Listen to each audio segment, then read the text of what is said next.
Once you're under the car, the first step is going to be to cut the OEM carrier off. We're going to make a cut on each side, then remove this small piece that we've cut away.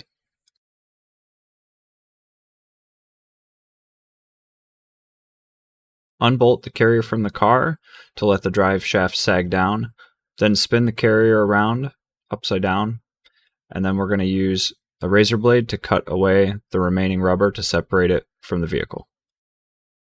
Trim away the rest of the center rubber rib, leaving the base layer of rubber intact.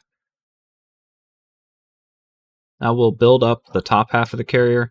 Take a stud adapter, your fender washer, and isolation damper, go up through the carrier, then bring another isolation damper down from the top, and do the same thing on the other side. Stud adapter, fender washer, isolation damper, up through the carrier, another isolation damper coming down from the top.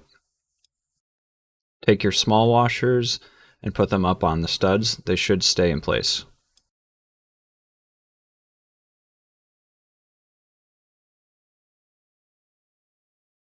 Put the top half up over the drive shaft, being careful not to lose any of the bushings you've just stacked up, and then attach it to the car.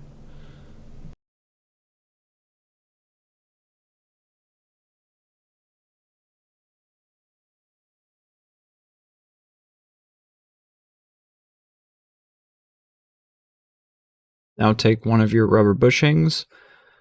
Make sure that the front arrows are facing rear on this application. Put it up over the drive shaft and into the top half of the carrier. Put the other bushing in the bottom half, then bring it up and tighten the two together with the Allen bolts.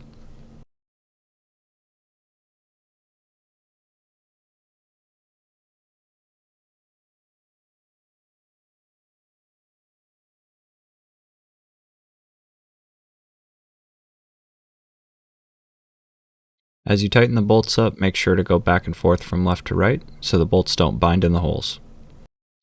A gap may form between the two bushings. This is normal.